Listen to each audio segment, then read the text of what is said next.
Les taux de croissance moyens et les contributions. Alors là, c'est surtout un problème de phrase parce que vous n'avez pas nécessairement savoir les calculer. Mais il y a quand même de nombreux sujets, et notamment ceux sur la croissance, qui peuvent faire appel à ces taux de croissance moyens et à ces contributions. Alors, voici, je crois que je l'ai déjà donné, le graphique de l'évolution des taux de croissance annuels du PIB réel, hein. C'est-à-dire le PIB une fois qu'on a enlevé l'influence de l'inflation. Et donc, ça nous donne ça. En 1950, on avait un PIB qui avait augmenté d'à peu près 6%. Je crois qu'on était monté à 8,1%, ça doit être en 1960. Et puis, hein, on avait dû montrer que ça baissait, ce qu'on avait appelé aussi un ralentissement économique. Euh, Arrêtons-nous sur l'année 2018.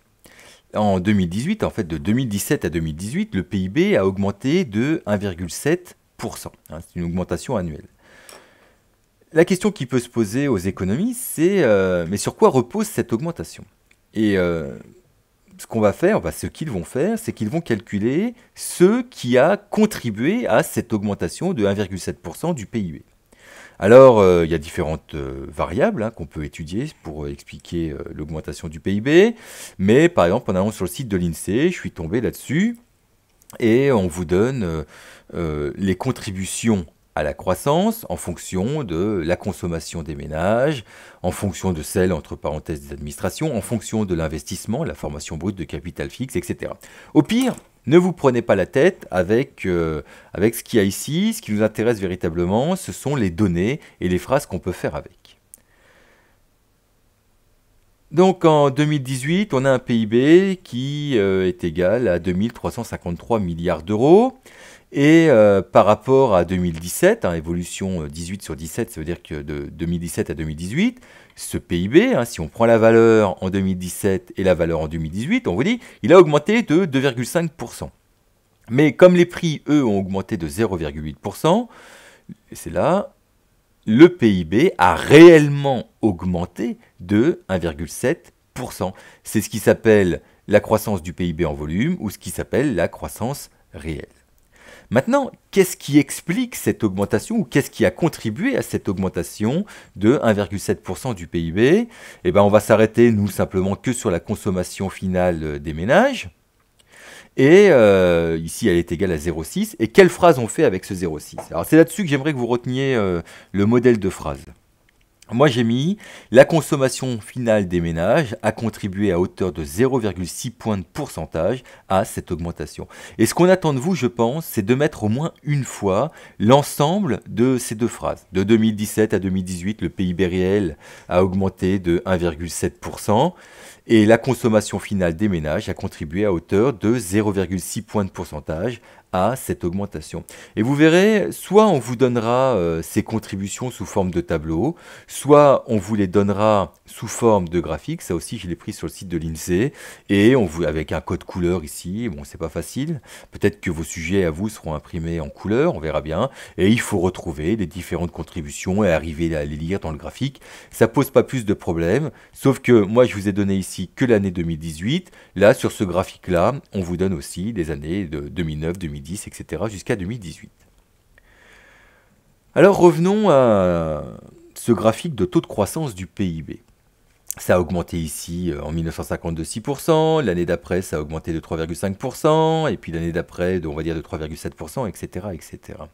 Donc si on tient compte de toutes ces augmentations, et puis des trois seules diminutions hein, qu'on a connues, hein, rappelez-vous, celle du choc pétrolier, celle de la réunification allemande et de la guerre du Golfe, et puis celle de la crise des subprimes. Donc si on tient compte de toutes ces augmentations, entre 1950 et 2019, le PIB a augmenté de 692%, ce qui est déjà pas mal, ce qui est une information qui est intéressante. Mais ce qui peut nous intéresser, nous, c'est de savoir, mais en moyenne et par an, de combien le PIB a-t-il augmenté. Donc combien cela fait-il en moyenne et par an.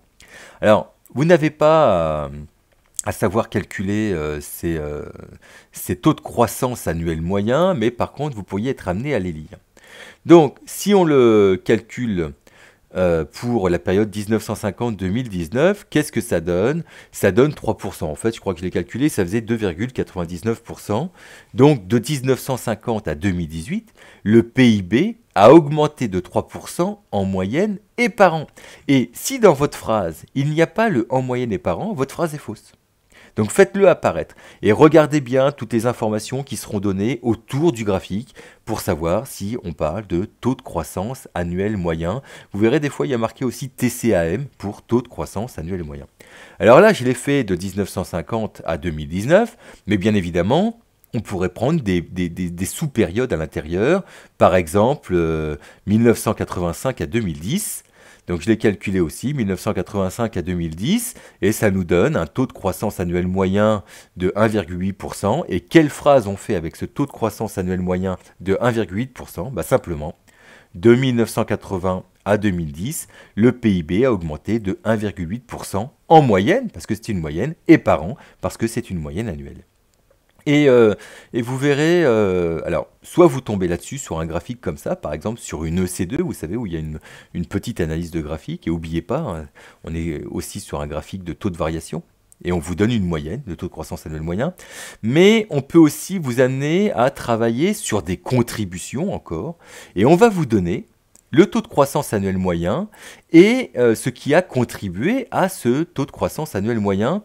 Et notamment ici, ce qui peut être intéressant dans le cadre de la réflexion sur les sources de la croissance, c'est de vérifier ou de mesurer quelle est la contribution du facteur capital. Hein, rappelez-vous, les machines, les locaux, les véhicules, etc. Quelle est la contribution du facteur travail, hein, les travailleurs et leur temps de travail. Quelle est la contribution de la productivité globale des facteurs. Alors si on prend la France, hein, je prends un exemple très simple, on vous dit dans le titre que c'est taux de croissance annuel moyen, nanana, et puis donc on fait une phrase avec le 1,8%. De 1985 à 2010, le PIB a augmenté en moyenne et par an de 1,8%. Et puis après, on ne se prend pas la tête. Le facteur capital a contribué à hauteur de 0,7 points à cette augmentation. Le facteur travail a contribué à hauteur de 0,2 points à cette augmentation du PIB et la productivité globale des facteurs a contribué à hauteur de 1 point à cette augmentation. Alors rappelez-vous ici, hein, l'utilité de ces tableaux, c'était aussi de voir si finalement la croissance des pays reposait sur l'accumulation des facteurs travail, l'augmentation du facteur travail, ou accumulation du facteur capital, ou si elle reposait sur l'augmentation de la productivité globale des facteurs, ce qu'on associe au progrès technique. Alors par exemple, si vous prenez la France, on voit bien que la contribution principale, c'est celle de la PGF, donc on aurait une croissance qui repose quand même beaucoup sur le progrès technique. Bon après, 0,7 plus 0,2, ça fait 0,9, c'est plutôt équilibré entre accumulation et progrès technique. Par contre, si vous prenez un pays comme l'Irlande, 0,9 plus 0,9, ça fait 1,8 d'un côté, puis 2,7 de l'autre côté, on aurait donc un progrès technique qui explique en grande partie la croissance en Irlande. Et puis, si on prend l'Italie, bah là, par contre, il y a bien une contribution positive de la PGF, il y a donc un progrès technique, mais c'est surtout l'accumulation du facteur capital qui contribue à la croissance, etc. etc. N'oubliez pas de faire des comparaisons. Peut-être vous pouvez faire aussi quelques transformations. La contribution du facteur capital est 2 fois plus importante pour expliquer la croissance du PIB en Italie que la contribution de la productivité globale des facteurs. 0,8 divisé par 0,4, ça fait 2.